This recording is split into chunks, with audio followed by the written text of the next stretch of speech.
What's going on, guys? Today I wanted to make a video to give you a little update on what I've been doing with the Miata. If you watched my last video, I installed exhaust on there, and some of you guys might have noticed that in that video I already had my new wheels on it. I didn't make a video about the new wheels just because, I don't know, I was just kind of caught up in the process, ordering them, getting them installed, all that, and adjusting the coilovers, everything like that. So I didn't make a video about it, but I wanted to take the time today to kind of just give you a walk around of the Miata, show you the wheels, give you the specs on those, and then also show you a couple little other things that I've done to it since you last saw the car. Alright, so as you can see behind me, these are the new wheels. They are Whistler KR7s. Dimensions are 16 by 9 with a positive 15 offset. I'm running the same tires that were on my OEM wheels, which are 205/45 16s. I think next time when these tires actually wear out, I'm gonna get 205/40 16s, so they'll be a little more low profile, and I could go a little bit lower than I currently am right now. The tire is already pretty stretched on this wheel, which I like the look of the stretched tires, but this is kind of the max low that I could get out of it right now. Already when I hit bumps and stuff like that, I get a bit of a rubbing on the inside of the fender liner here. Not a huge deal, but to get to how low I want to be, I'm gonna have to go with a slightly more low profile tire. I went with some red lugs on here. The guy at the wheel and tire shop already chewed them up with the impact wrench, so these will be my my lugs every time I want to get my wheels changed or new tires, and then I'll probably get another set that are just more fresh and be real ginger with them so I don't wear off the finish. So this is from the front. There is a little bit of poke coming off the side there, which I don't mind. Initially I was like, man, I really don't like that, but it's starting to grow on me at this ride height. But yeah, like I said, if I go with a lower profile tire, I might be able to tuck that under the fender a little bit more than it is right now. I think the back looks perfect. There's a little bit of that natural camber to it, and I just think it looks super cool. The next thing I did, you can see, is this matte black window banner I got here on the windshield. Initially I got in the car and I was like, man, the visibility is pretty low, but I just thought it looked super cool, so I kept it on there. And now after driving it with it a little bit more, I actually really like it because it's like driving with the sunshades down all the time. It keeps a lot of the sun out of my eyes, and I think it just looks dope. I tried to make it thin enough to where the visibility wasn't completely ruined, but thick enough so that it actually looks cool. I think it turned out super sick.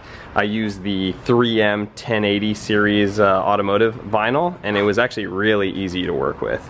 Alright, the next thing I installed is on the back of the car. If you guys watched my last video, you saw me install this exhaust with that big 4-inch tip. I think it looks sick, sounds dope, super stoked on it so far. But the next thing I installed after that was this guy right here.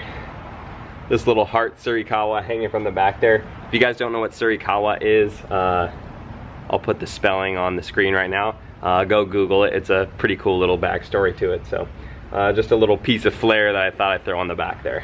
And the most recent thing I did, which was actually just today, was put on a little sticker that I ordered from Never Content. If you haven't checked him out, go check out his Instagram, nevercontent.jp. He does a lot of cool like die cut anime stickers and slap stickers, that type of thing.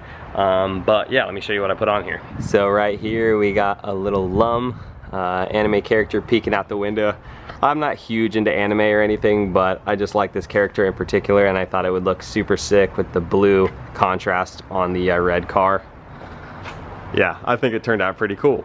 And the last thing I wanted to share with you guys was a little story that's probably the most unfortunate thing that's happened to this car so far. When I installed the exhaust in the previous video that you guys saw, I didn't really go into detail of like how I liked it after the fact or anything like that. And I was noticing as I was driving it, there was a lot of vibration coming from the underside of the car. I would hear it when I like drove through tunnels or next to walls or something. I could hear rattling, and at first I just thought, oh, maybe I'll put some new exhaust hangers in there, some polyurethane ones, so it doesn't shake around as much. When we had the car up in the air, my uncle actually noticed that it wasn't vibrating in the spot that we thought it was, and that the exhaust hangers that we just bought were kind of like useless in the sense that I actually already didn't have enough clearance. So by bringing the exhaust tighter up to the car with the polyurethane, that would actually make the problem even worse, because what was happening was the exhaust was actually rubbing, the mid-pipe was rubbing on the CV joint of the axle.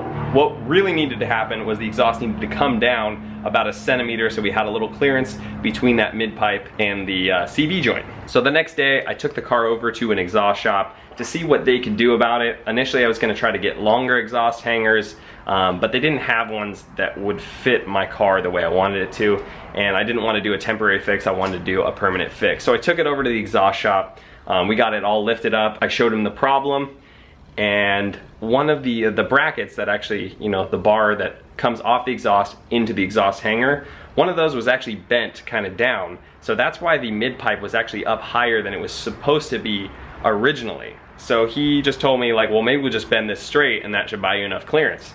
I was like, cool, let's do it. He got a wrench out and literally put the end over it, was able to put some leverage on it and bent it straight. We put it back on the exhaust hanger and there was my clearance. It was all good. So within a matter of 3 minutes, that clearance issue was fixed. I don't think it's going to bend back or anything. It should stay in that spot. So naturally we're just like, okay, that was cool, that was easy. He started lowering the car back down, and about 1 inch from the car being all the way to the ground, I heard this loud, almost like a gunshot bang. It actually startled me, it made me jump, but I didn't really know what it was. I thought maybe it was the sound of the lift, like releasing air or something like that. But what actually happened was the lift had come down on about a 2.5 foot steel pry bar, and there was so much tension on it that it shot the pry bar up, hit the ceiling about 15 feet high, and a second later I see this pry bar come flying down, lands on my roof, bounces off onto my trunk before it hits the ground. So I was in a ton of shock. I was like, I don't even know what to say. This guy better fix it right now. He did offer to fix it, but ultimately I ended up going through insurance on it, but I haven't got it fixed yet. I actually get that fixed this week. So let me show you the damage.